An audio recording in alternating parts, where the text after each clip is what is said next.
Perdido al sur del mundo, el archipiélago que forma las Islas Malvinas fue en 1982 testigo de una guerra impensada, en la que un país sin historial reciente en guerras enfrentaba a una de las potencias más grandes del mundo. Las batallas se llevaron en tierra, en el mar y en el aire. El mundo se llevó varias sorpresas, pero definitivamente la batalla aérea se llevó gran parte de las miradas. Las arriesgadas maniobras de la aviación argentina y los inéditos modos de ataque hicieron que luego de esta guerra los protocolos de defensa naval cambiaran para siempre. 1982 Malvinas, la guerra desde el aire. Por 150 años los reclamos se realizaron de forma pacífica y diplomática. Sin embargo, en 1982, Argentina decide recuperarlas por la fuerza. Como respuesta, Inglaterra hace zarpar a la flota más grande que enviara contra un objetivo desde la finalización de la Segunda Guerra Mundial. La Royal Navy y sus modernos Harrier enfrentarían a la aviación argentina y bombardearían objetivos terrestres en las islas. Estaba a punto de gestarse uno de los enfrentamientos más espectaculares de la aviación moderna. Los Sea Harrier y los Harrier GR-3 llegaban a la zona de conflicto con el objetivo de dominar la batalla aérea. La mayor ventaja de estos cazas es que despegan verticalmente gracias a sus toberas direccionables. A la enorme experiencia de los pilotos británicos en combates aire-aire, se sumaba que llegaban armados con el misil americano Sidewinder IM-9L, capaz de alcanzar a su blanco, aun siendo lanzado desde cualquier posición.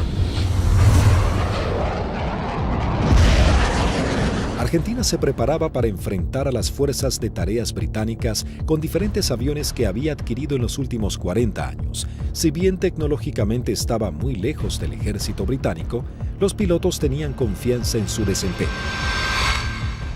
Había que pensar que el A4, el Skyhawk, era un avión que se compró de un diseño de la década del 50. Es un avión que la Fuerza Aérea lo compró usado en el desierto de Mojave, se le hizo el overhaul y se trajo a la Argentina. Voló aproximadamente 140.000 horas antes de la Guerra de Malvinas, o por ahí. O sea que es un avión que tuvimos muchísima experiencia. La flota de la Fuerza Aérea Argentina estaba compuesta por las máquinas que para el momento eran antiguas. En 1955 había iniciado un plan de renovación de sus cazas y bombarderos pesados. Los primeros que habían llegado al país luego de implementar esta política fueron los bombarderos Canberra, que para aquel momento contaban con un sistema de armas de vanguardia. Y en Inglaterra surgió una polémica, pues había algún sector que quería vender y tener a Argentina como un cliente de equipo militar, operaciones comerciales que eran muy rentables, muy redituables, pero un sector del Foreign Office se opuso terminantemente porque consideraban que ese era un riesgo y que la Argentina, con aviones como el Canberra, podía o estaría en condiciones de intentar ocupar las posesiones inglesas en el Atlántico Sur y en la Antártida, básicamente las Islas Malvinas, ya en el año 55. La mayoría llevábamos muchos años en la unidad, habíamos tenido un adiestramiento muy bueno, muy adecuado. Para nosotros esto era como participar en uno de los tantos ejercicios que se hacían, ¿no es cierto?, en esa época, y se simulaban operaciones reales, con lo cual teníamos un adiestramiento muy bueno y aparte un conocimiento mutuo entre las tripulaciones muy bueno, ¿no es cierto?, y aparte un espíritu realmente que... En la década de los 60, la Fuerza Aérea adquiere el cazabombardero A4 Skyhawk de manufactura americana. La Fuerza Aérea Argentina comenzó a recibir sus primeros A4 en 1966 y en 1974 se adquirió un nuevo lote de 25 Skyhawks A4C. La Fuerza Aérea Argentina también contaba con un avión de combate de fabricación nacional, IA-58 Pucará. Una docena de cazas a reacción Mirage 3 que habían sido adquiridos con la finalidad de proveer defensa aérea a la ciudad de Buenos Aires también estaban al servicio de las batallas aéreas. 39 aviones Dagger de origen israelí, su principal función era la cobertura aérea y el bombardero. En 1972, la aviación naval argentina adquirió un lote de 16 Skyhawks A4Q, que fueron destinados a la tercera escuadrilla de caza y ataque con asiento en la base aeronaval de Comandante Espora. La tercera de caza y ataque con Skyhawk había desarrollado numerosas técnicas o tácticas propias para atacar naves a mar abierto. Era una unidad desde ese punto de vista muy experimentada y reconocida inclusive por su capacidad. Estos Skyhawks, a diferencia del A4B y C, se caracterizaban por ser un sistema de armas capaz de operar desde el portaaviones argentino 25 de mayo. Pero para finales de 1981, los veteranos Skyhawks habían llegado al límite de la vida útil y la escuadrilla estaba a punto de pasar a retiro. Estaba pasando la escuadrilla por uno de sus peores momentos de la historia. Mejor dicho, el peor momento de la historia. 7 de los 10 aviones que contaba la escuadrilla estaban fisurados. Y eso significaba el cambio de las alas para poder seguir volando con seguridad. Algunos se pudieron cambiar, 2 de ellos se cambiaron el ala, pero los otros, los menos afectados, volaron con el larguero fisurado durante todo el conflicto. Y con respecto a los cohetes eyectores de asiento, también se ordenó que mientras durasen las operaciones no se iban a considerar vencidos esos cohetes, así que volamos con los cohetes de eyección vencida. Así que el material nos encontraba a principios del 82 con solamente 3 aviones en servicio y que podían volar gracias a que la Fuerza Aérea nos había facilitado en préstamo 3 cohetes eyectores de asiento. Eso sumado a las falencias que ya se veían arrastrando de a tiempo, como los cañones de 20 milímetros que se trababan y que nunca fueron cambiados como pedíamos por los cañones DEFA de 30 milímetros que tanto éxito habían tenido los israelíes con su incorporación. Siempre tuvo apoyo la escuadrilla, pero llegaba un momento de transición. La incorporación de los aviones superestandar significaba que se iba a dejar de operar este sistema de armas, donde una escuadrilla que se estaba formando recibía todo el apoyo y la otra escuadrilla que estaba cerrándose de alguna manera. Finalmente, la Armada Argentina acababa de adquirir una nueva tecnología francesa, el cazabombardero embarcado Super Étendard, capaz de lanzar el misil AM-39 Exocet concebido para ataques a unidades de superficie. La segunda escuadrilla de ataque, aeronaval de caza y ataque equipada con Super Étendard, era una unidad de elite de alta tecnología, pero que recién estaba recibiendo sus aviones y tenía como tarea desarrollar y aprender a utilizar este arma que era muy potente y que no tenía equivalente en la región. También se contaba con un lote de cazas a reacción Air Macchi 326GB y Air Macchi 339, que tenían la capacidad de poder operar en terrenos desfavorables y pistas cortas. La Operación Rosario, cuyo objetivo fue recuperar el control argentino en las Islas Malvinas, se llevó a cabo en las primeras horas del 2 de abril de 1982. Un grupo de comandos anfibios de la Armada Argentina desembarcó en las islas, redujo a la pequeña guarnición británica y tomó posesión del gobierno. El 2 de abril de 1982 estaba destinado en la 5ª Brigada Aérea, en el grupo 5 de caza, y a las 7 de la mañana, en la presentación normal que hacíamos todos los días, nos enteramos que habíamos recuperado nuestras Islas Malvinas. El 2 de abril, cuando fui hacia la escuadrilla, cuando ingresé, ahí me enteré que habían tomado las Malvinas. Una sensación de incertidumbre. Así que me encontraba de oficial de guardia y en ese momento recibo la noticia de la toma de Malvinas. Me tomó totalmente de sorpresa. Bueno, yo pertenecía al escuadrón 1A4C, que tenía su asiento en la ciudad de Mendoza. Estábamos haciendo unas prácticas en la base de Río Gallegos. Era una práctica usual que tenía la Fuerza Aérea en aquellos años de desplegar escuadrones, se llamaban escuadrones móviles, al sur de nuestro país, como para que todo el personal estuviera adiestrado y conociendo un área de un posible conflicto. A partir de ese momento nos preparémonos para lo peor. Tras el estupor mundial y el fracaso en las negociaciones, el gobierno de Margaret Thatcher envía su flota al sur de Sudamérica. La Fuerza de Tareas Británicas estaban compuestas por diversas unidades de combate, portaaviones, destructores, fragatas misilísticas, submarinos, buques de asalto, logísticos y de desembarco. Sorprendentemente y ante la incrédula mirada del mundo entero, Argentina se preparaba para enfrentar militarmente a una de las potencias más grandes del planeta.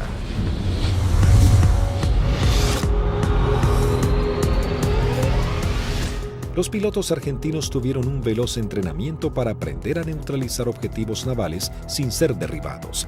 La operación exigía sortear los sistemas de detección y defensa de los buques para poder aproximarse al blanco y lanzar sus bombas por encima del mismo.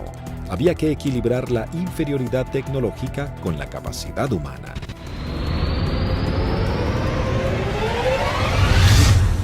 Empezamos a buscar la forma de suplir todas las deficiencias que en ese momento contaba el medio aéreo nuestro, que era la 4 Skyhawk. Y obviamente no teníamos contramedidas electrónicas para afectar tanto los radares como los lanzadores que poseían los británicos.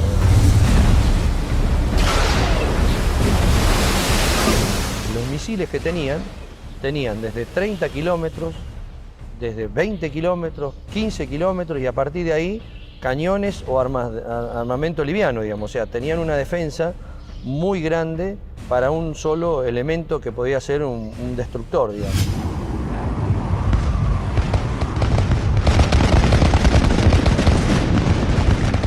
Entonces determinamos, con ayuda también de la Universidad del Sur, cuáles eran los niveles de vuelo que teníamos que realizar para poder volar bajo el lóbulo y no ser detectados por el radar. Eso nos dio a qué altura teníamos que estar en función de la distancia a donde podíamos encontrar el blanco. Y en la última parte, ya desde unos 50 kilómetros del blanco, teníamos que volar por debajo de los 15 metros, bastante pegados al agua, para no ser detectados por ese lóbulo. Dentro de los 20 kilómetros ya nos tomaba. Pero esa demora impedía que los sistemas de armas dirigidos por radar pudiesen apuntarnos con mayor anticipación y eso evitaba de alguna manera o demoraba la posibilidad de ser derribados. Los aviones debían volar a escasos metros del suelo, no más de 10 metros a velocidades que oscilaban entre los 900 y 1000 kilómetros por hora. La mayoría no poseía radares y las comunicaciones debían ser mínimas para evitar ser detectados. Las maniobras eran realmente arriesgadas, pero parecía ser la única forma de poder enfrentar a la moderna flota británica. El adiestramiento de vuelo rasante era complejo y arriesgado. En el mar no había ninguna referencia visual de la altura en que se encontraba. Los A4B y A4C no contaban con un radioaltímetro, instrumento fundamental que mide la altura en la que se encuentra el avión con respecto a la superficie del suelo. El instinto y el oficio pasaron a ser herramientas vitales para los pilotos. Durante la práctica le tratábamos de decir al guía que volara más bajo, hasta tanto perdiéramos la vista del horizonte mar y ya empezaba a entrar en el efecto suelo del mar, digamos, empezaba a cabalgar sobre la turbulencia que producía el aire, digamos, cerca del mar. El armamento que utilizaba la Fuerza Aérea estaba compuesto por diferentes bombas antiguas, paradójicamente de origen británico. Y nosotros usábamos una bomba inglesa, la NM65A1, de 1000 libras, una bomba de Labro Lincoln, inglesa, de demolición de manzanas, que la devolvimos con muchísimo cariño y sin costo, como decía alguno. Paralelamente a los entrenamientos y mientras la flota británica se acercaba más y más, la Armada comenzaba una carrera contra el tiempo intentando de poner en servicio 8 de sus Skyhawks. También los técnicos buscaban poner en funcionamiento los escasos misiles Exocet que habían llegado al país antes del retiro francés. Hasta ese momento, esta tecnología solo había sido probada en polígonos de tiro por sus fabricantes. Nos dan la orden de la posibilidad de poner a punto el diálogo entre lo que era el sistema nuevo del super estándar con el misil M39. Cuando conectamos todo aquí en el país, el sistema no funcionaba porque era un avión con un corazón de la época del 80 con las valijas de test que eran de la época del 70. Había ingenieros que se dedicaban a desglosar todo lo que era la parte matemática, cómo traspasar distintas informaciones, y algunas de las cosas también se hicieron por ensayo y error. Se iba buscando como un candado a combinación, ¿no? Se iba buscando número por número hasta llegar al número ideal que el misil pueda leer la información del avión. Y bueno, eso nos llevó un tiempo, hasta que un día la valija que reemplazaba al misil nos da que el misil había salido y que todos los parámetros que habíamos colocado estaban incorrectos. Eso ya nos daba un alto porcentaje de seguridad de que el misil por lo menos recibía la información correcta.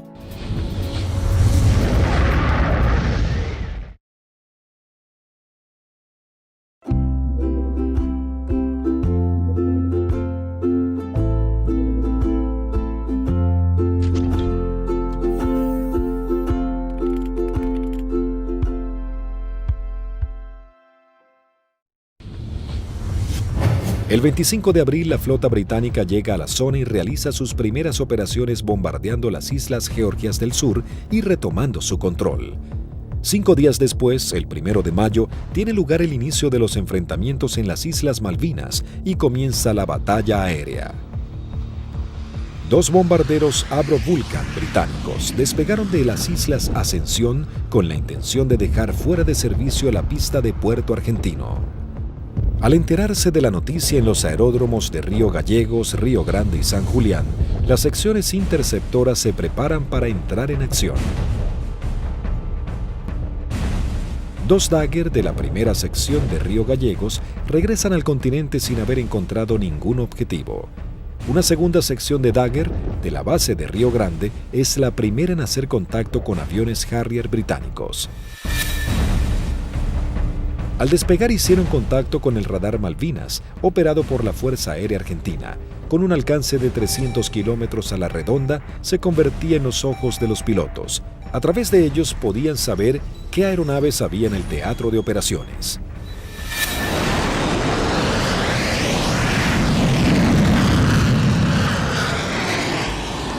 Tienen 2 pichones para ustedes a 120 millas náuticas, 20 grados firme.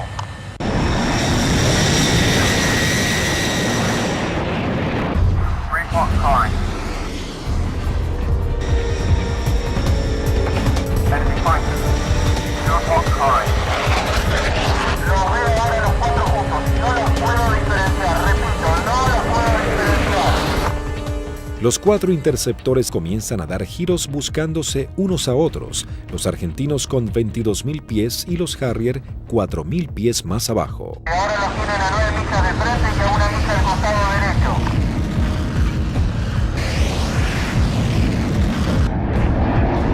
Los Harrier, invirtiendo sus toberas, cambian rápidamente de dirección para enfrentar la amenaza argentina. Ahora los Harrier están enfrentados a ustedes, repito, están enfrentados. Los Harrier se niegan a tomar altura para enfrentar a los argentinos, ya que los Dagger tienen un mejor desempeño en altura. Tampoco los argentinos descienden a donde el Harrier corre con ventajas. Por esta razón no se produjo combate alguno. Esa misma tarde se produce la primera baja cuando el primer teniente Ardiles, en uno de los Dagger, armado con misiles Chaffir y cañones, pone rumbo solitario a las islas. Dirigido por el radar Malvinas, aún Eco se acerca a su misión, sin saber que en realidad se aproximaba a una trampa mortal. Lo que erróneamente el radar detectó como un objetivo eran 2 Sea Harriers en formación cerrada. Al descubrir la amenaza argentina, uno de los Sea Harrier se coloca como señuelo, mientras el otro maniobra para colocarse por detrás.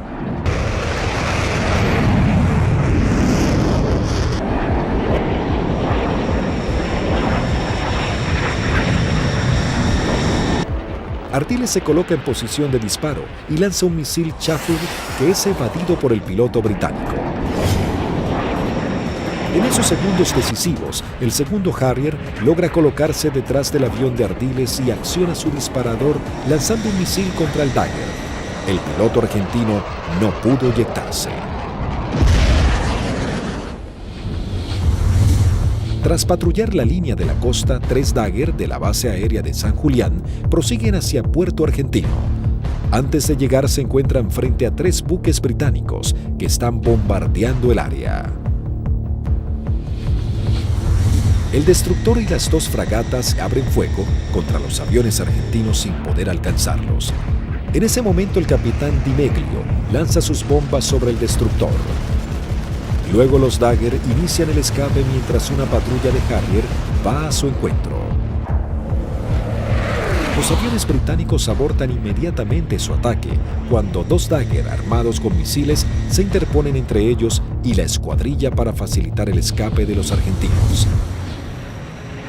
El 1 de mayo habían comenzado las hostilidades y ambos bandos mostraban todo su poderío y el valor de sus pilotos. Era el bautismo de fuego para la Fuerza Aérea Argentina.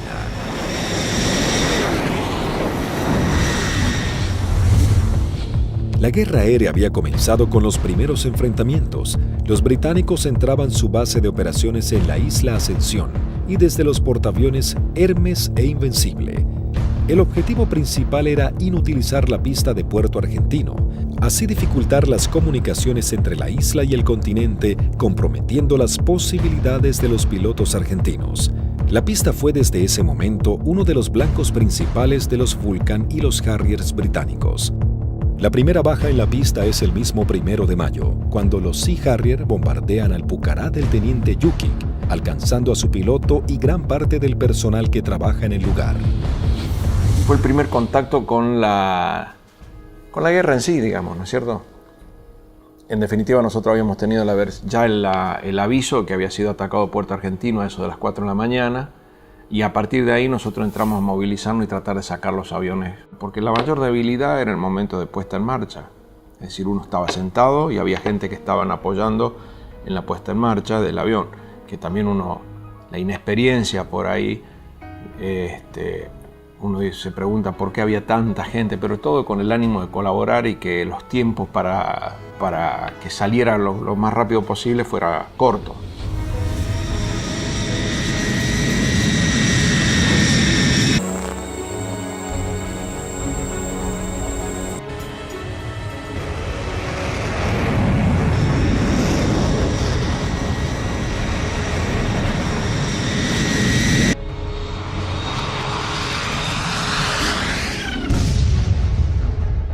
Desde armeros, de suboficiales técnicos, electricistas, todo dando vueltas alrededor del avión, que casualmente, desgraciadamente, es el avión donde impactan y casi todos ellos fallecen. A partir de allí, los arribos a Puerto Argentino eran muy arriesgados. Entonces llegamos a Puerto Argentino el 17 de mayo al atardecer. Y me sorprende cuando llegamos porque no hay nadie recibiéndonos. Aeropuerto fantasma, no había absolutamente nada. Veía el cráter, estaba lleno de esquirlas, y mientras estaba mirando eso, de pronto veo una camioneta que se empieza a acercar a la distancia de la cabecera opuesta. Para la camioneta, se baja un conscripto y me dice: corra jefe, que hay alarma roja. Y empezamos a sentir ruidos de turbinas y se aproximan 2 Harriers. Y habríamos hecho unos 30, 40 metros cuando miro a la derecha y explota una bomba en la cabecera 26, un poco más alejada, unos 100 metros de la cabecera 26. Los Harrier pasaban, hacían la PAC, la patrulla aérea de combate en San Carlos, y a la vuelta con una bomba de 1000 libras en el medio, tiraban la bomba y se volvían. O sea que la cantidad de alarmas rojas era muy abundante. El 2 de mayo, el submarino nuclear británico Conqueror hunde al crucero Ara General Belgrano. En la operación mueren 323 marinos argentinos. La guerra había comenzado de la manera más cruda para Argentina.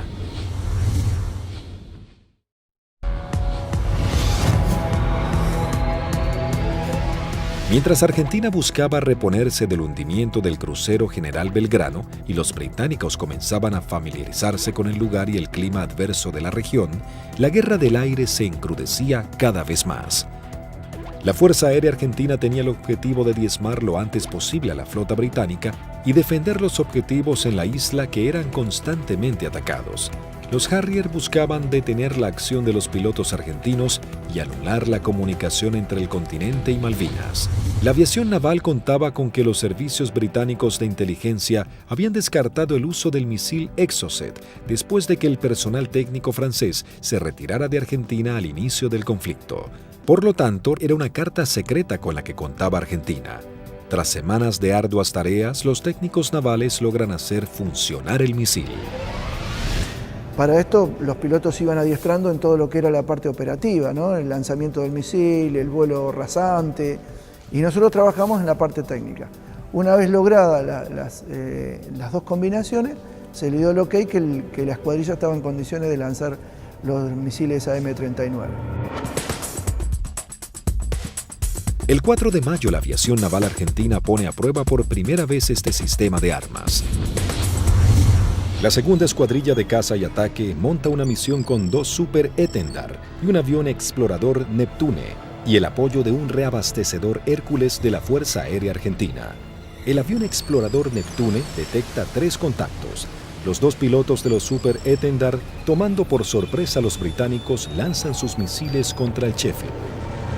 Y bueno, ahí fue una satisfacción enorme porque todo el sacrificio arduo que habíamos hecho para poder poner a punto lo que era algo que nos parecía imposible, había dado buenos resultados. La aviación naval argentina lograba hundir el primer buque británico y se convertía en pionera en la utilización de esta tecnología. El extremo entrenamiento comenzaba dando esperanzas a los pilotos argentinos. Tras días de bombardeos y cañoneos sobre los puestos argentinos en las islas, las réplicas de los soldados y los pilotos argentinos, los ingleses habían logrado interrumpir las rutas de contacto entre los puestos y la base argentina. La comida comenzaba a escasear en la vanguardia y el clima bajaba abruptamente. Los pilotos argentinos patrullaban el aire en busca del lugar exacto en el que los ingleses buscarían hacerse a tierra. Y a partir de ese 1 de mayo, a través de todas las acciones que realizó el escuadrón y los escuadrones de otros sistemas de armas, se iba degradando tanto el material como el personal, íbamos perdiendo camaradas en forma permanente. Entonces es como que el cerco se iba estrechando cada vez más. Finalmente, el 21 de mayo, comenzaba la última etapa de la guerra con el desembarco en la bahía de San Carlos. Con la colaboración del comandante Ewing Southby Taylor, quien conocía el lugar por haber prestado servicios en Malvinas, el general Jeremy Moore había decidido que ese era el lugar ideal para su desembarco. Los primeros avances de las lanchas de desembarco habían sido positivos. El lugar no estaba minado y parecía que sería un arribo relativamente sencillo. Pero con las primeras luces de la mañana, el teniente primero Carlos Daniel Esteban visualiza uno de los barcos y da aviso. Una Hermaki 339 de la aviación naval realiza un vuelo de reconocimiento por la zona. Ni bien superé las primeras alturas donde están las posiciones del batallón 5, ya comencé a observar acciones de combate. Había un helicóptero incendiándose, tropa de infantería desparramada corriendo por el campo y un helicóptero dándole apoyo. El aviador naval ingresa al estrecho de San Carlos, divisa un helicóptero en vuelo estacionario para alertar sobre posibles ataques aéreos. Me preparo para atacar ese helicóptero y ya me preparo para disparar. Observo todo el despliegue naval inglés sobre el establecimiento San Carlos. Rápidamente descubre que en el lugar había por lo menos media docena de buques ingleses. Con el piloto inglés nos alcanzamos a mirar. En ese momento recién él me ve. Kripa realiza un brusco giro a la izquierda, pasando a escasos metros del helicóptero. El helicóptero de la Fuerza de Tareas Británica alerta a los buques advirtiéndoles que un jet argentino va hacia ellos. Maniobrando su Aermacchi Kripa, somete a su avión a varias G negativas, respondiendo de manera efectiva. Una vez que entro en la corrida de tiro, el buque comienza a tirarme. Yo con cañones y cohetes solamente podía producirle daños muy pequeños, entonces mi intención era tratar de dejarlo fuera de servicio al buque, es decir, atacar todo su sistema de radares, de radios, antenas. Volando en forma rasante, se coloca en posición de disparo contra el primer buque que cruza frente a su mira de tiro.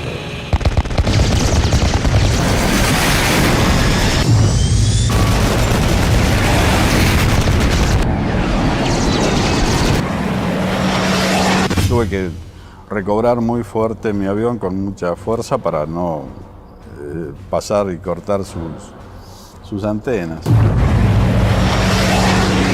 Una vez realizado el ataque Kripa, vuela entre medio de toda la flota británica. Las unidades ni los efectivos abren fuego por temor a impactarse entre ellos y el piloto argentino logra escapar. Entonces voy escapando sobre la península esta hasta salir del alcance de tiro de ellos y de ahí teóricamente tenía que volver. Pero pensaba que si volvía a Puerto Argentino y decía que había muchos buques, nadie iba a pensar que había la cantidad que yo había visto. Así que hice una órbita en ese lugar y en el anotador de rodilla que teníamos hice un croquis, posicionando los buques que yo vi en ese momento. Escuchamos que se aproximaba el Kripa con el avión. Yo cuando voy aproximándome pedí que fueran preparando armamento. Cortó motor y el avión seguía desplazándose cuando ya se había bajado y ahí comentó todo lo que había visto, muy a las apuradas obviamente. Me cargan en una camioneta y me llevan al comando a que yo pase la información que tenía. Tras su arribo al aeropuerto de Malvinas y pasar un informe detallado de la situación, todas las unidades aéreas de la Armada y la Fuerza Aérea Argentina se preparan para realizar ataques a los objetivos navales que se encuentran en la zona de desembarco. 30 minutos después llegó el primer ataque del continente compuesto de una formación de 6 Dagger. El objetivo es el Antrim. Una de las bombas no estalla y queda alojada en la popa de la embarcación. Así logran dejarlo fuera de combate. En este ataque también es averiada la fragata Broadsword con disparos de cañón.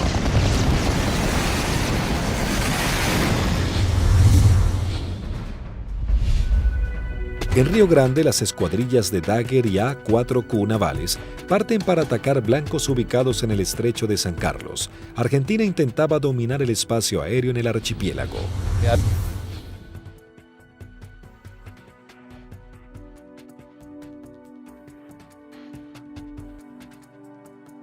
Dos secciones reforzadas.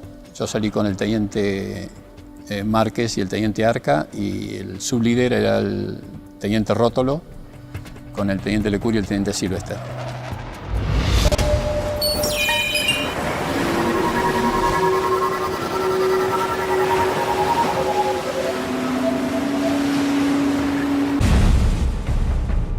Tres Dagger logran atacar a la fragata Arden lanzándole sus bombas de 500 kilogramos.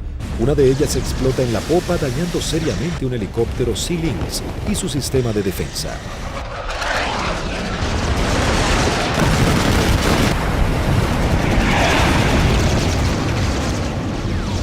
En ese instante, 3 A-4Q navales se aproximan en vuelo rasante a la bahía Ruiz Puente en búsqueda de algún blanco.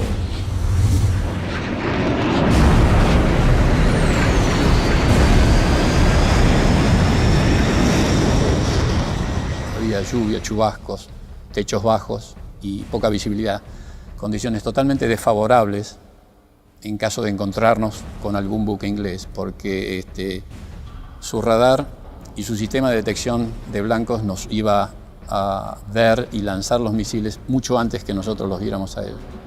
Los Skyhawk detectan visualmente a la fragata Arden visiblemente averiada. Conectamos máster de armamento, que era el único punto que faltaba. Iniciamos un giro para atacar desde una posición relativa favorable.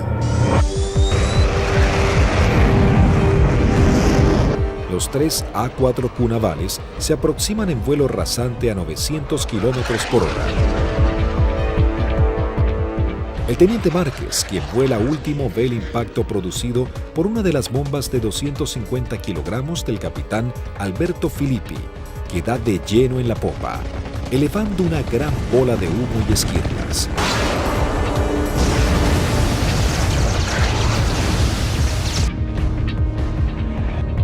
Comienzo un giro hacia la izquierda y le digo a mis numerales que nos escapamos por la misma, quiere decir que regresamos a base por la misma.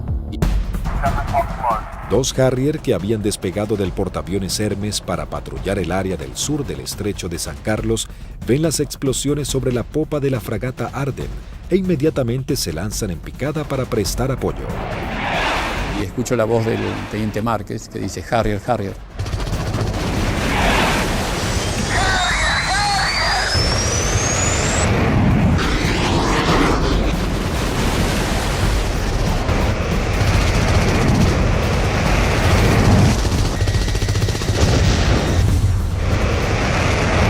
Mientras el otro Harrier va tras el A4Q del capitán Filippi y le lanza un misil Sidewinder.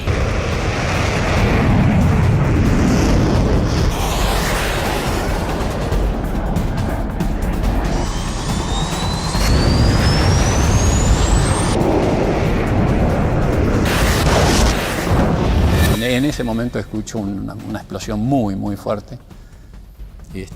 Se sacude todo el avión, empieza a encabritarse con la nariz hacia arriba y girando hacia la derecha.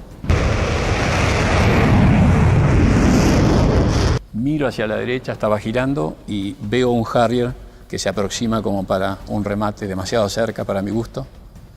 Entonces le digo a la división, me dieron, me eyecto, estoy bien.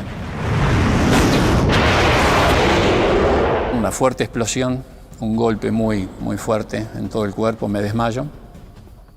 Cuando recupero el conocimiento estaba descendiendo en paracaídas sobre el estrecho de San Carlos.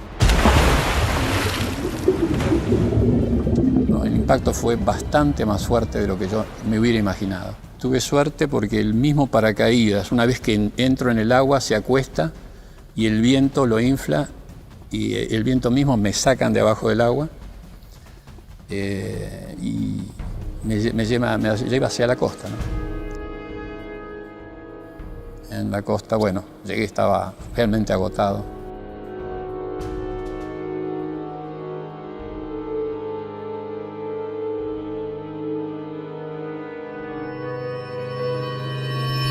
La fragata Arden, con daños de importancia, también es señalada como el blanco de la nueva escuadrilla que se acerca a la zona.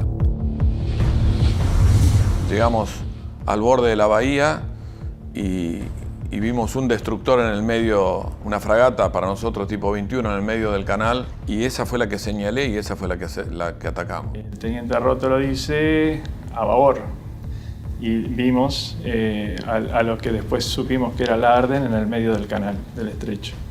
Y sobre eso giramos inmediatamente. Y ya pegado al agua practicamos un zigzagueo que hacíamos bastante violento a baja altura para evitar que los controles de tiro nos pudieran concentrar el tiro sobre nosotros.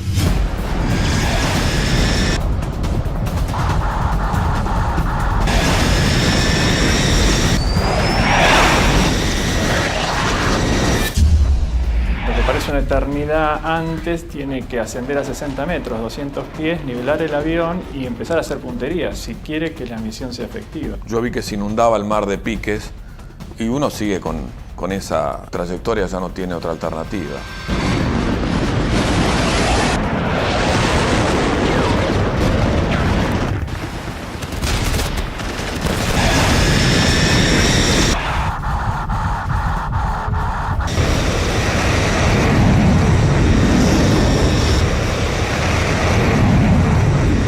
Yo vi el lanzamiento de teniente Rótolo, horquillando el blanco, 2 bombas antes, 2 bombas después, y sobre las columnas de sus explosiones, de la explosión de sus bombas, lancé yo las mías.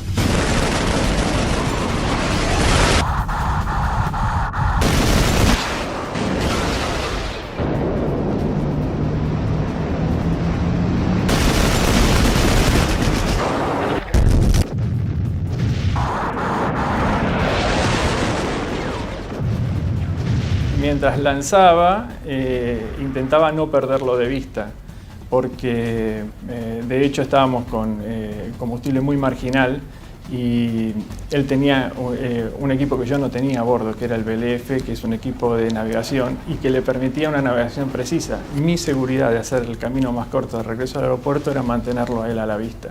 A pesar de todo el fragor del ataque, alcancé a decirle: rompo por derecha y me voy por el morro del costado, y al poco tiempo un silencio y poco a poco fueron apareciendo. Primero Lecour, después Sylvester. Y ahí nos volvimos a juntar.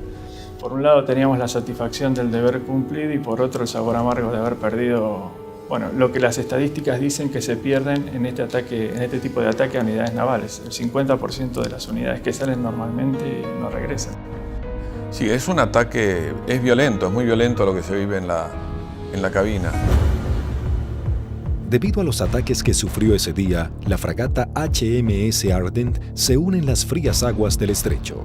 Sin embargo, las fuerzas terrestres británicas preparan el avance a Puerto Argentino.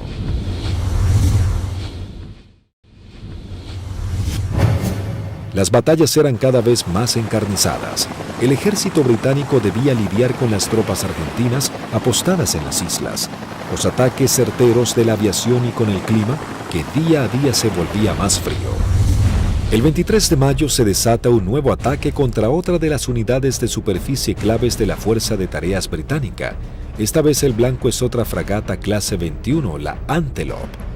El primer ataque a los buques en San Carlos comienza poco después de las 9 de la mañana con escuadrillas de Skyhawks navales y de la Fuerza Aérea. Una segunda escuadrilla de 4 Skyhawks A4B de la Fuerza Aérea Argentina se abre paso a través del fuego antiaéreo y de los misiles. Los A4B a cargo del primer teniente Luciano Guadagnini y el alférez Gómez se dirigen hacia la fragata Antelope para atacarla. Guadagnini inicia su corrida de ataque, lanza su bomba y es alcanzado. El impacto deja su avión fuera de control, pero el piloto logra enderezar su A4, aunque no pudo evitar la colisión contra el mástil de la fragata. El piloto no alcanza a eyectarse antes del impacto.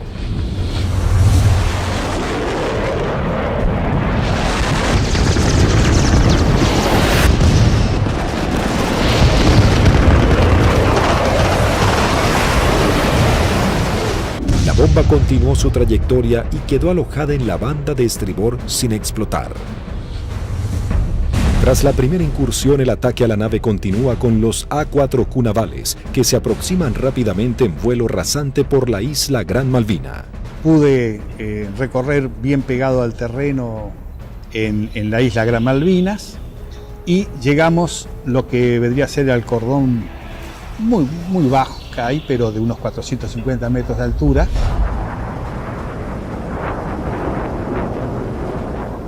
Tuve que descender para poder ir hacia la altura de lanzamiento, que son unos 100 metros, y el primer buque que vi en la bahía San Carlos era una fragata de tipo 21, tenía un helicóptero en popa, recuerdo, y me dirijo hacia ella como el primer blanco que había observado. La zona de operación estaba totalmente clara, con sol, despejado y el mar muy calmo.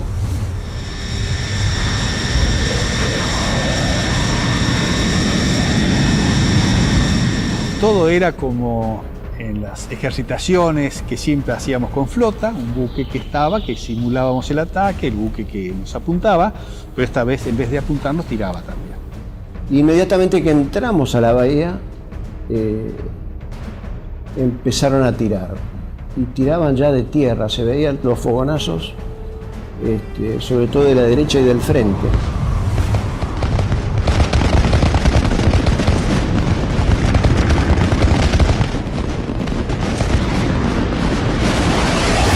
Cuando estaba más cerca de la entrada a la bahía, puedo ver sobre la izquierda a un buque que era más redituable como blanco, porque era un buque grande de tipo logístico.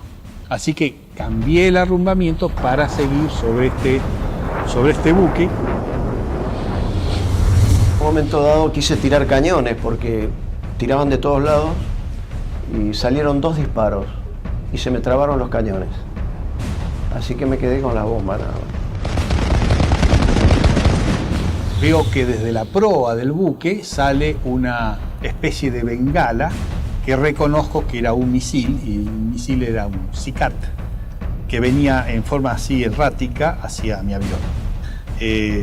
Hago una maniobra evasiva, un fuerte giro hacia la derecha, algo veo pasar por el costado así de la cabina.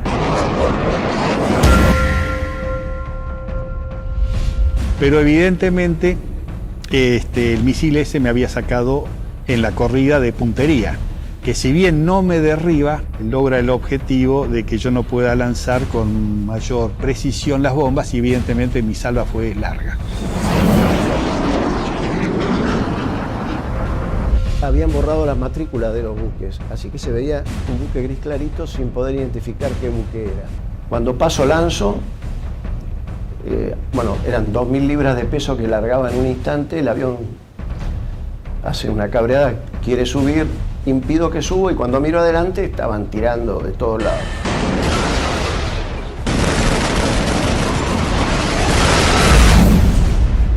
Cada uno debía completar su escape de la mejor manera. Como cuando estaba del otro lado, digo yo, bueno, por donde yo vine no había nada, así que voy a volver por el mismo lugar. Me comunico en esos momentos con los otros dos pilotos que escucho en la frecuencia. Se los escuchaba contentos porque, bueno, estábamos regresando. Yo aterricé, controlé normal el avión, no tuve ningún problema. Cuando llego al extremo de pista, aterriza su bizarreta, pero él venía con las 2.000 libras de bombas, revienta una cubierta en el aterrizaje y se empieza a ir de pista. Y ahí se eyecta y, bueno, fue una eyección fallida. Termina falleciendo a raíz de la eyección. Así que cuando salgo a los 600 metros, tenía la pista adelante, me dicen que aterrice del lado derecho, le pregunto por qué, me dicen que aterrice del lado derecho nuevamente, reafirman y bueno, cumplo esa orden de aterrizar sobre el lado derecho, y en la carrera de aterrizaje veo que había un A4 que estaba en pilón, apoyado sobre la nariz, en el tren principal de la nariz y sin la cabina.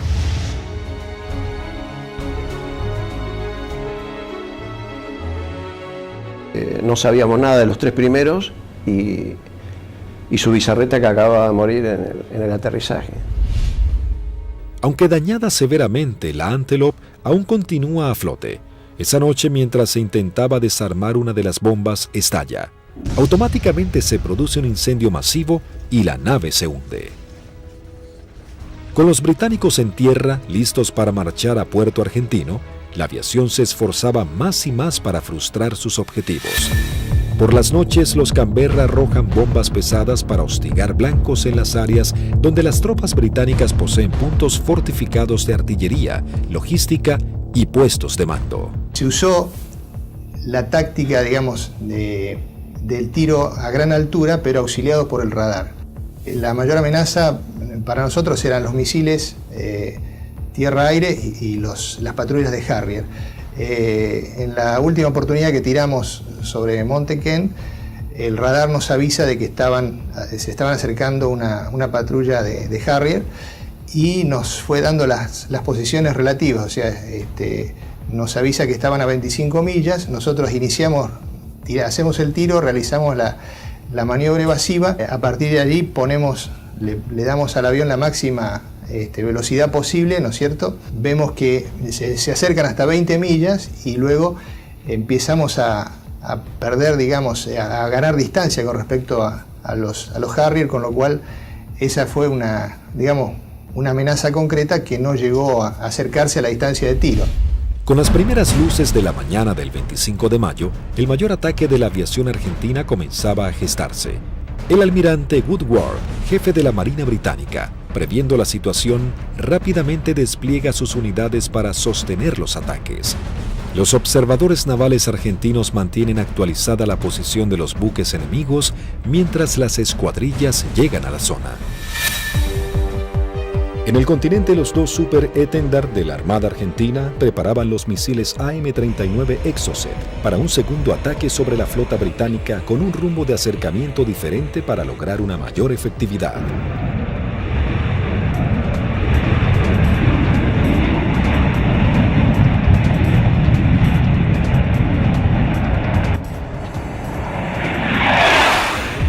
A las 15:20 horas surgen dos A4B sobre la isla Borbón y se dirigen hacia mar abierto, encontrando a la fragata y el destructor frente a ellos. Los A4B lanzan su armamento. Una de las bombas rebota en el mar e impacta sobre el buque atravesando su cubierta de vuelo, destrozando la parte delantera de un helicóptero Sea Lynx y luego cae al agua. Los otros dos A4 se acercaban en rasante rápidamente hacia los buques. Yo iba del lado izquierdo y mi guía del lado derecho, y como no teníamos radar obviamente, el control lo hacíamos con nuestros ojos. A mí me tocaba controlar desde el frente a la izquierda y el guía del frente a la derecha, no teníamos otra alternativa, digamos.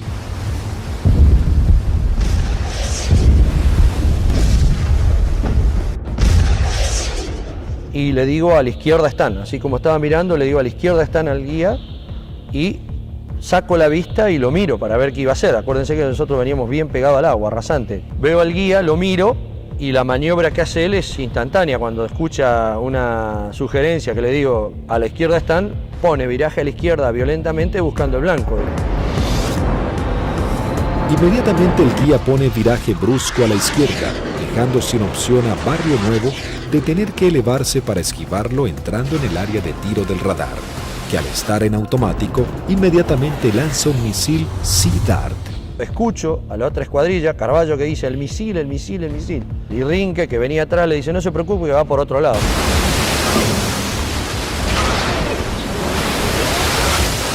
Claro, no iba para ellos. Salía hacia la derecha para nuestros aviones, digamos, y para mi avión. Entonces. El misil Sea Dart necesita un tiempo para nivelarse e ir tras su blanco. Como los aviones argentinos ya estaban muy cerca del blanco, lograron pasar por debajo sin que éste pueda derribarlos. Dije, bueno, ahora por tiempo no me va a alcanzar más, porque yo iba aproximadamente a 950 kilómetros por hora y el misil iba ya a 1.6, 1.8 de Mach, hasta que girara y todo, aproximadamente volaba, calculan alrededor de un minuto 10. No nos alcanzaba más, digamos.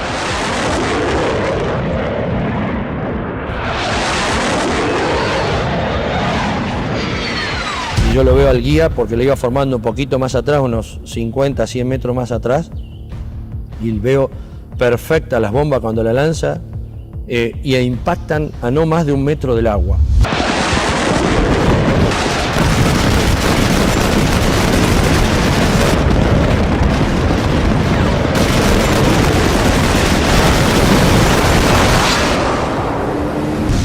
De inmediato se desata un incendio incontrolable. Corte de las comunicaciones, electricidad y pérdida completa del control de la nave.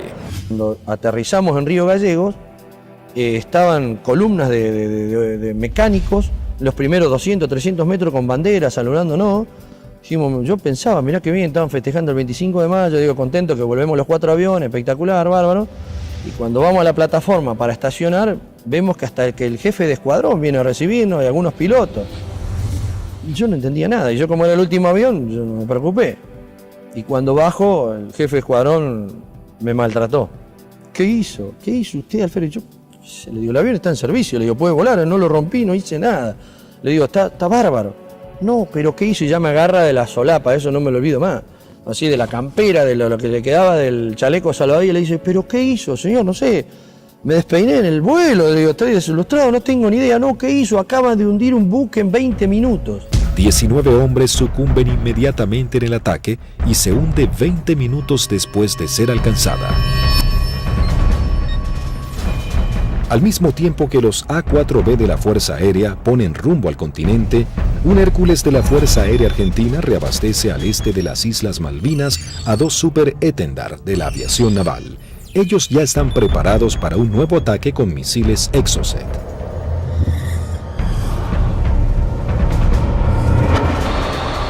A unos 60 kilómetros de la flota británica, los Super Étendard detectan varios ecos en sus radares. Eligen los más grandes y mientras toman altura de lanzamiento, los datos son transmitidos a sus misiles de manera automática.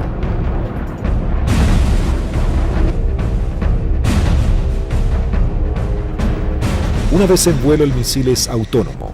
ya tiene los datos del objetivo cargados en su memoria y se dirige a casi el doble de la velocidad del sonido a escasos metros del agua.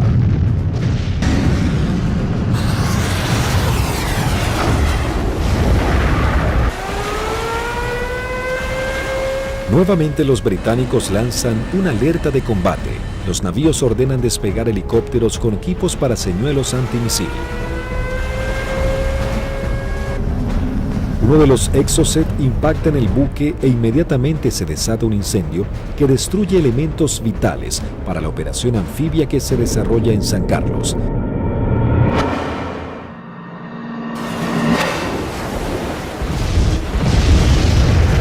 El buque es abandonado y se hunde unos días después.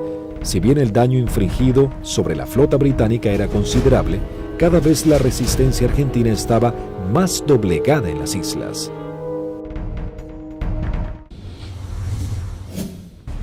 La guerra llegaba a su nivel más desesperante con las bajas temperaturas. Las tropas británicas se preparaban para avanzar por tierra.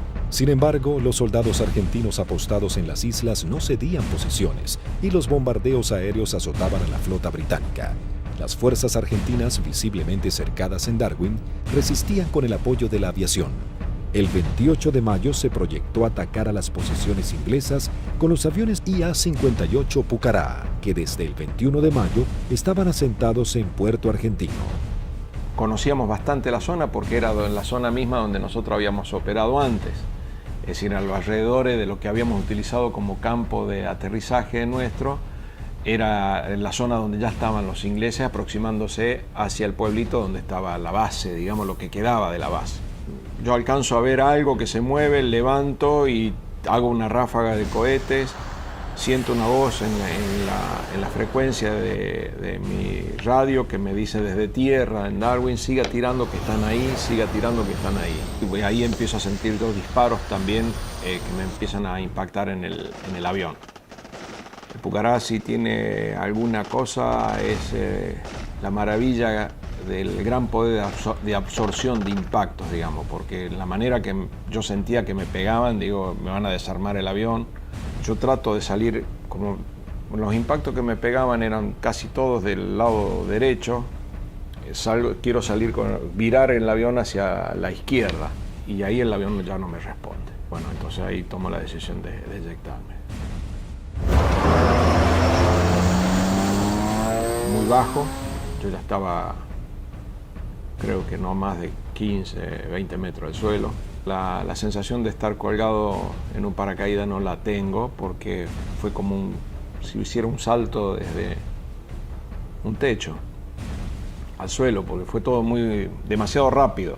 Tengo grabado en la memoria que pasa el avión abajo mío todavía y el agujero a través de la cúpula por donde había salido el asiento. Y todavía que le siguen tirando porque se ven trazantes que van hacia el avión. No vi si el paracaídas se abrió, no sé, no supe nada. Ya me encontré en el suelo y enredado intenté salir corriendo y ahí me enredo en los cordones del paracaídas, que caigo, me vuelvo a levantar y tratándome de sacarme el paracaídas y pues ahí ya me agarran dos ingleses, me apuntan y se me acabó la historia. Con las bajas temperaturas, los plazos eran cada vez más cortos y los ingleses buscaban generar un desenlace rápido. La Fuerza de Tareas británica intenta cerrar su cerco sobre Puerto Argentino. Para lograr este cometido se organiza un desembarco anfibio apoyado de unidades navales en la zona de Puerto Fitzroy el 8 de junio. La Fuerza Aérea Argentina recibe la información del movimiento de dos buques de desembarco británicos. Rápidamente se preparan para lo que sería el día más negro de la flota. Se lanzan desde el continente dos escuadrillas de A4B, dos de M5 Dagger, listas para el ataque a objetivos navales, y una tercera armada con cañones para diversión. La primera escuadrilla de A4B divisa y bombardea el buque de desembarco Sir Galahad. También se bombardea la costa en donde los ingleses comenzaban a llegar.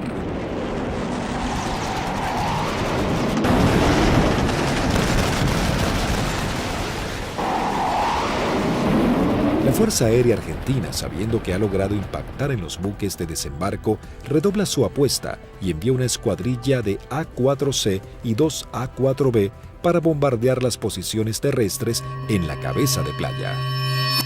El día 8 de junio se me avisa por la mañana temprano de que, bueno, era uno de los seleccionados para que esa tarde, a través de un avión Learjet, pudiéramos volar hacia Mendoza y poder visitar a nuestras familias.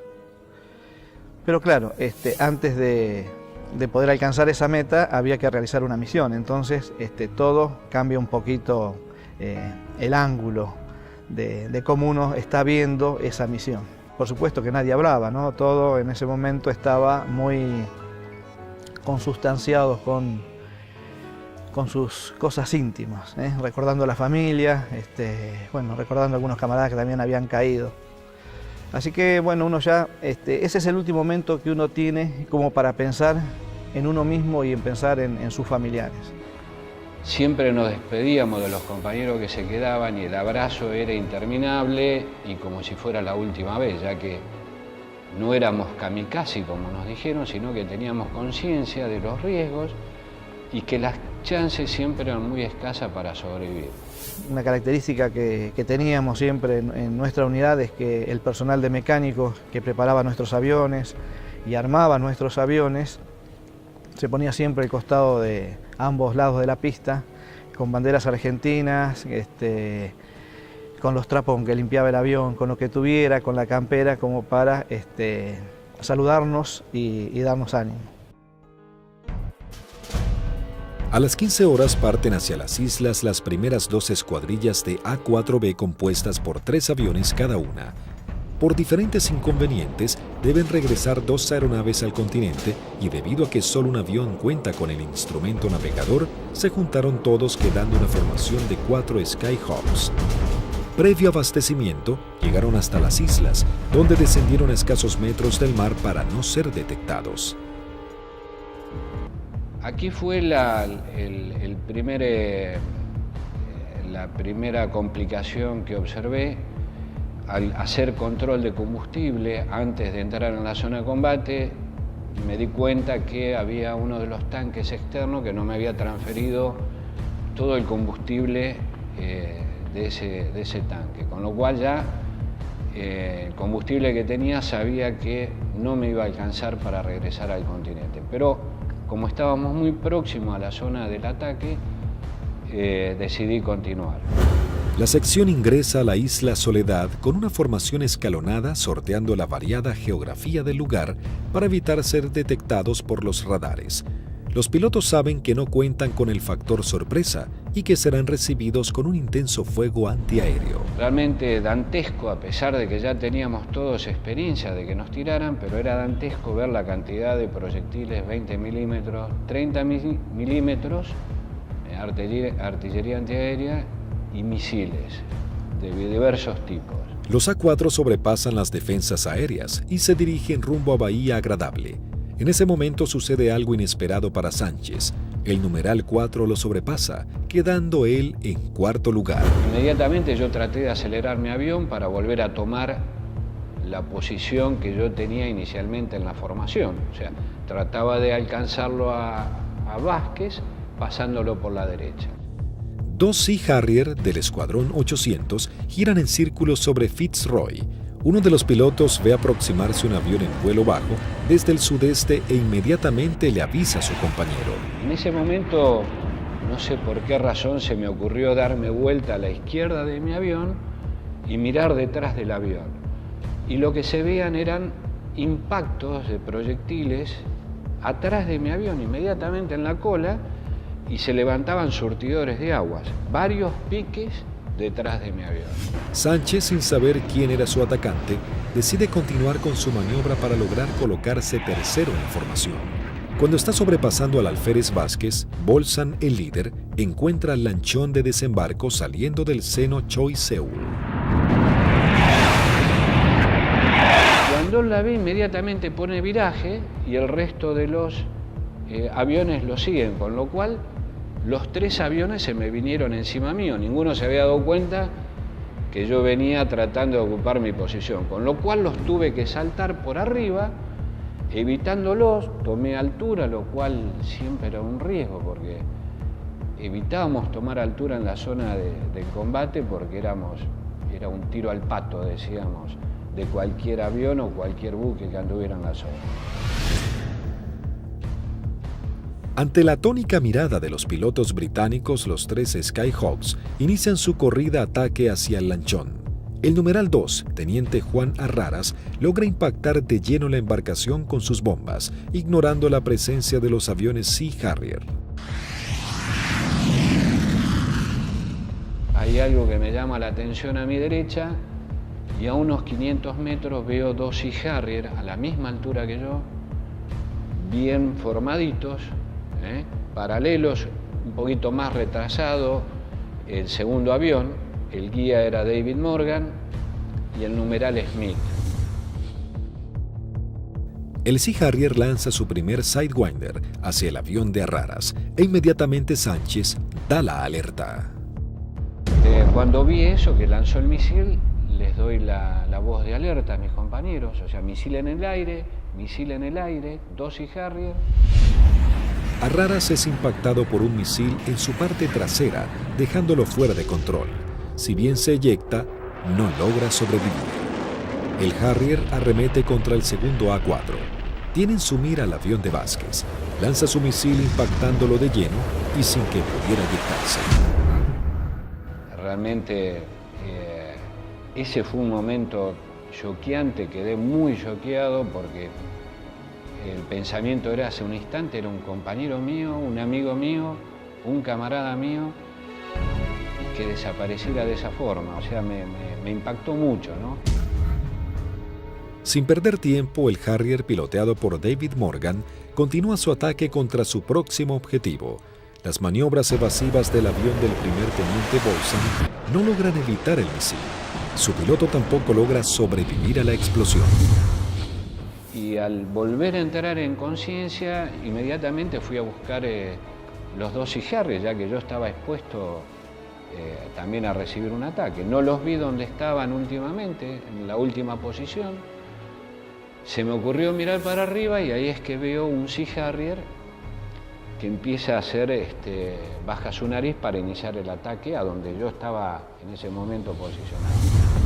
Tras el ataque, el único A4 sobreviviente, en inferioridad de condiciones para entrar en combate, decide desprenderse de todo el peso extra y emprender un escape pegado al mar acompañado de maniobras evasivas. Estaba realmente muy estresado, muy choqueado, con lo cual había cosas que estaba descuidando, entre ellas el combustible. Cuando me di cuenta, realmente no me alcanzaba para llegar, excepto a Puerto Argentino, no llegaba a ningún lado. Lo primero que hice fue tomar altura, independientemente de que anduvieran los Sea Harrier, ya no importaba mucho. Moría de una forma o iba a morir de la otra, así que... Sánchez toma altura y reduce su potencia de motor a fin de economizar el gasto de combustible, aunque queda expuesto a cualquier tipo de ataque. Mientras tanto, la sección de A4C entraba en la zona de combate atacando el personal que desembarcaba en la costa de Bahía Agradable. Ahí nos encontramos con los barcos humeando, muy próximos a la playa, y un enjambre de hombres que estaba desembarcando y que iba trasladando todos los pertrechos hacia la playa.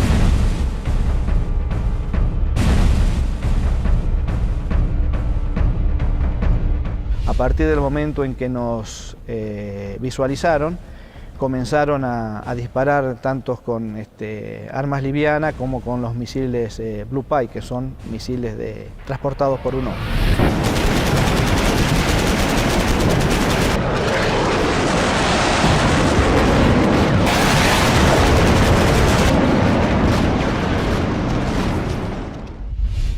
Tuve la oportunidad de esquivar 2, girando un poco el avión y poniendo pedal, tratando de evitar. Pasaron algunos por arriba y algunos por abajo.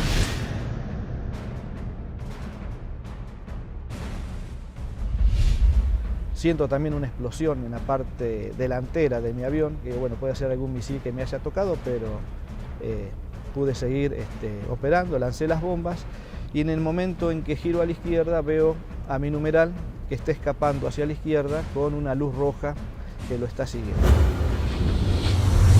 Cuando gira hacia el otro lado veo al numeral del capitán Caffarati también con otro misil en la cola y le vuelvo a gritar, pero hace caso omiso, pero era a través o por el problema que yo tenía de mi equipo de radio. El Skyhawk del teniente Sánchez se encontraba expuesto en altura, con sus cañones trabados y sin combustible para llegar a la base. Toda su escuadrilla había sido derribada y no había sobrevivientes. De la decisión del piloto podría salvarse, caer prisionero o congelarse en medio del mar. Mientras tanto, en algún lugar sobre el océano Atlántico, el teniente Sánchez decide arriesgarse e ir en busca del Hércules reabastecedor, descartando la idea de regresar a las islas para eyectarse y ser tomado prisionero. Cuando vamos camino al reabastecedor, escucho la voz del momento del teniente Sánchez, el Pipi Sánchez, que había sido uno de los únicos sobrevivientes del ataque anterior. Tenía una última oportunidad si el reabastecedor, el avión Hércules, se había quedado en la zona, le quedaba una chance más. Con lo cual le hice el llamado en la frecuencia de reabastecimiento, me contestó. Las comunicaciones eran dramáticas porque yo estaba desesperado. Así que le pedí por favor que si me podía ayudar, necesitaba reunirme con él y que me diera combustible. Él me daba indicaciones de posiciones geográficas, pero yo al no tener mi equipo de a bordo, porque solamente algunos aviones lo transportaban, no tenía forma de ubicarlo geográficamente. Escuchar la voz de él en forma casi desesperada, llamando al avión Hércules reabastecedor para que lo pudiera alcanzar. La tripulación era el vicecomoro Cano y el capitán Rubik. Realmente, si le debo la vida a alguien es a ellos. Siempre digo que son mis segundos padres. La situación era que la última vez que vi el indicador de combustible no me quedaban más de 400 litros, que prácticamente no da para nada, realmente no daba para nada. Con lo cual dejé de verlo porque lo único que hacía era producirme más estrés por no estar acoplado al Hércules. La tripulación del Hércules, en un gesto heroico, se aproxima bastante a las islas y le da la tranquilidad de decirle, quédate tranquilo, pibe, que ya estamos yendo por allá.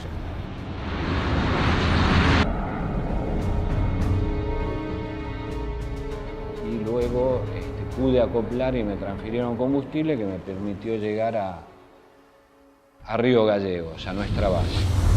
En el regreso, el brigadier Paredi observa que su indicador del nivel de aceite de su avión comienza a fluctuar. Nuevamente el fantasma de la caída en medio del océano vuelve a aparecer. Con lo cual digo, bueno, puede ser que me hayan producido alguna perforación, esté perdiendo aceite y se engrana el motor y acá me queda a mitad de camino. Lo único que atiné fue a sacar mi libreta de control de procedimiento donde tenía una foto de mi señora y mis hijos para echarle una última mirada. Es decir, bueno, por lo menos están en mi recuerdo hasta el último momento. Afortunadamente el indicador, después de eso no sé si fue mi familia o Dios que me dio una mano, esto se acomodó y pudimos llegar con felicidad a la base San Julián. Con las últimas luces del día aterriza el teniente Sánchez luego de su trágica misión. Llegué prácticamente en las últimas horas, ya estaba oscureciendo. Me impresionó mucho en el momento que llegué a plataforma, choqueado, transpirado, mal, estresado, ver los mecánicos de mis 3 compañeros que no iban a volver, que los estaban esperando. Así fue como terminó ese día. Lamentablemente los 3 compañeros míos murieron, 2 fueron derribados por David Morgan y 1 por Smith, volando cifrado. Habían logrado detener un desembarco clave para las fuerzas de tareas británicas, las misiones cada vez más peligrosas y dejaban en claro el poderío de la aviación argentina.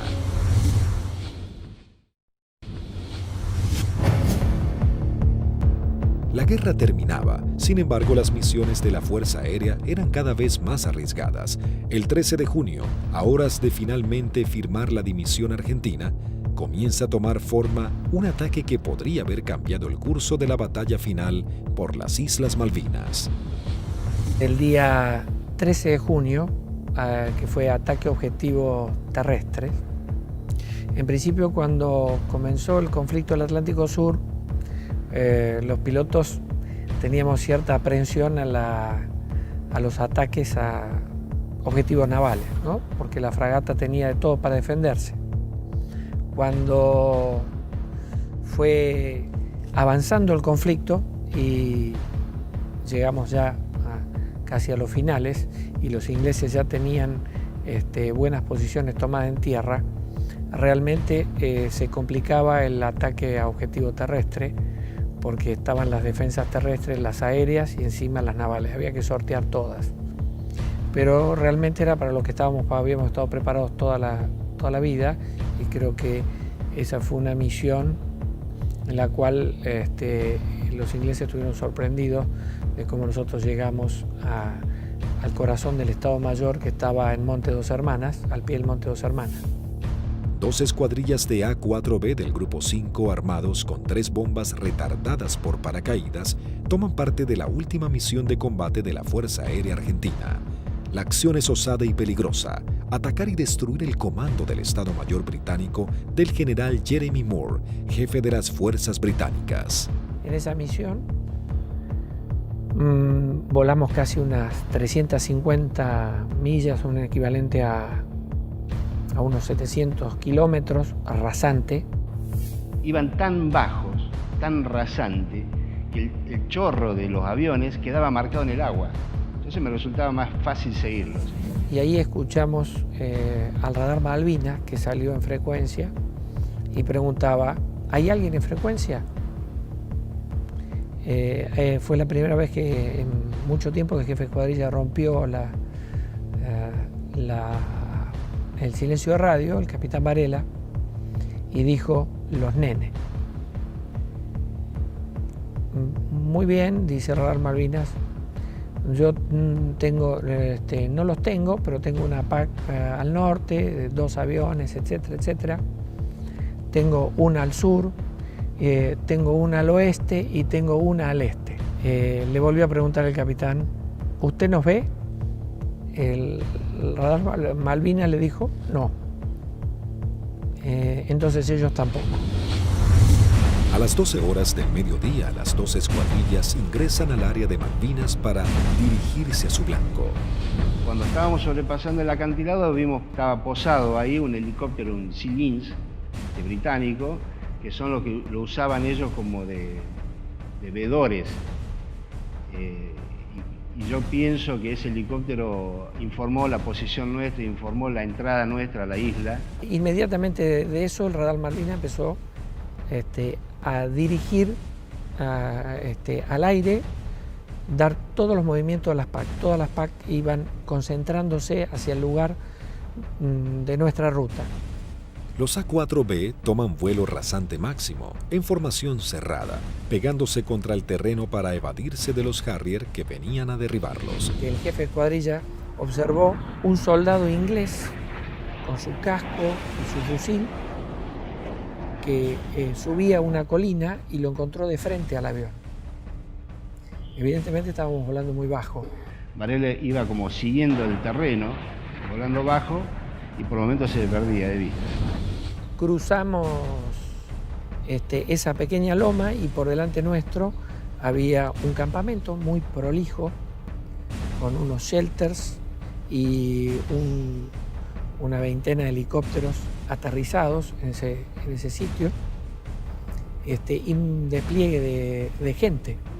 Los 4 Skyhawks logran sortear el terreno y llegan al corazón del Estado Mayor británico. Hasta que escucho tirar, dice Varela, tirar. Y veo ahí veo los fogonazos de los 4 bombardeos que hicieron cada uno de los aviones. Los A-4B se dirigen directamente al cuartel general y lanzan sus bombas. En medio del caos e improvisando la defensa, el general Moore escapa del ataque. pude ver el impacto de los helicópteros en marcha y el impacto de los cañones nuestros, una mancha marrón que iba pegando en cada uno de las puertas del helicóptero. Yo era la primera experiencia que tenía de haber tirado tan cerca. Incluso uno de los helicópteros despega y, digamos, nos pone el rotor de frente al avión. La segunda escuadrilla, al mando del teniente Cepeda, entra en acción realizando un segundo ataque sobre los cuarteles de mando. Cuando yo veo ese escenario, ordeno a mi escuadrilla tirar en ese lugar, ya sobrepasado el ataque de Varela, más adelante. Tiramos las bombas y bueno, vamos a salir. Yo salgo, sigo la línea de vuelo y venía un helicóptero, un Siquín, cruzando de mi derecha a izquierda. Y empecé a disparar a ojo, porque como la munición es trazante, me quedaba marcado por dónde iba la munición, entonces yo veía y movía el comando como para que barrerlo al helicóptero con la munición.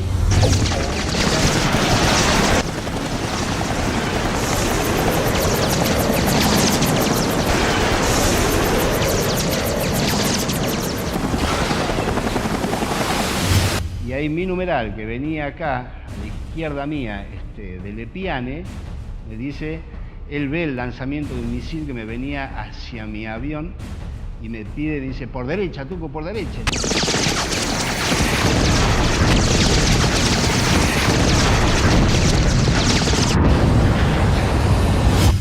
Decidimos salir en forma individual, atravesando las islas con regreso al continente por a San Julián. Los A4B emprenden su regreso al continente volando rasante. Algunos de ellos con averías deben ascender para economizar combustible. Las situaciones individuales de los pilotos se vuelven complejas. Utilizo mi avión y veo a mi derecha, abajo a mi derecha, una sombra de un avión, de un perfil de un avión. Entonces, uy, es un Harrier. Me viene siguiendo un Harrier. Entonces ahí empiezo a hacer maniobras evasivas de viraje de máxima performance, de mucha G, tanto para la izquierda como para la derecha. Izquierda para la derecha. Y cada vez que nivelaba el avión, veía que estaba la sombra. Digo, pero este Cristo no se va. Digo, ¿cómo hago para sacármelo de encima? Miraba por el espejo, miraba por el otro espejo, miraba para atrás, parecía una lechuza, daba la vuelta a la cabeza así, miraba por un lado, miraba por el otro y estaba la sombra. Era mi avión, era la sombra de mi avión. Empecé como a tranquilizar yo mismo, me hablaba, me decía, tranquilízate Tuco, porque así no podés seguir, no podés, estaba muy nervioso, estaba como que por momentos temblaba, no sé, una sensación muy rara de ese momento vivido ahí. El numeral 2 de la escuadrilla que nos seguía empezó a perder combustible, a notar que perdía combustible en forma muy grande. Ese fue el alférez de Lepiane. Otro momento terrible de esa misión, cuando el piano me pregunta si qué hacía. Imagínate, el alférez me dice que voy al reabastecedor o me eyecto en la isla. Una decisión que yo, por más jefe de escuadrilla que fuera en ese momento, yo no la podía tomar porque estoy decidiendo sobre la vida de un camarada y de un amigo. Era muy difícil. Dije, piano, encomendate en Dios, pedile a Dios que te ayude y decidí vos, no me lo pida a mí, por favor, decidí vos. Ya sabíamos que como estaba y con las transmisiones que recibíamos no volvía al continente, entonces le pedimos al reabastecedor que lo fuera a buscar. Que él veía que a medida que se iba buscando a la coordenada donde nos canta, donde estaba el reabastecedor, él veía su indicador de combustible cada vez bajar más, me decía, tengo 500, tengo 300, tengo 200, yo decía, no llega a nada, no te busca nadie, no te rescata nadie, en medio del Atlántico no te rescata nadie. El comandante del Hércules, vicecomodoro Lee 30, escuchando los pedidos de Lepiane, decide ir hacia él aún sabiendo que puede ser derribado por misiles británicos. Ahí en ese momento el piano lo ve al Hércules, él estaba arriba del Hércules y hace el viraje y se le tira al Hércules. Pensá que era un alférez, tenía muy pocas horas de vuelo. Creo que debe haber sido el...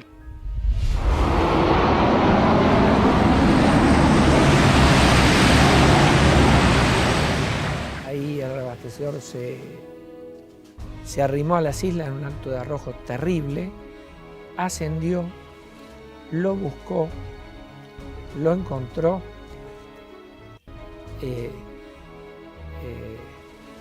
reabastecieron con una pérdida de combustible muy importante en el plano, tenía un agujero que atravesaba el plano completo, o sea que todo lo que le daban, parte iba al motor y el resto iba fuera del avión, y regresamos todos sanos y salvos al continente. Todos llegamos, incluso de lesbianos.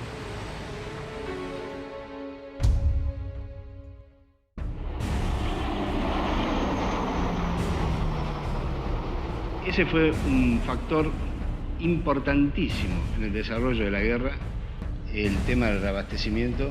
Nosotros estábamos muy compenetrados y nos entendíamos muy bien con los pilotos, las tripulaciones de Hércules, y fue uno de los secretos mejor guardados de la guerra y en la cual le dio la posibilidad de éxito a muchas misiones de la Fuerza, fue que los ingleses nunca pudieron encontrar dónde hacíamos los reabastecimientos.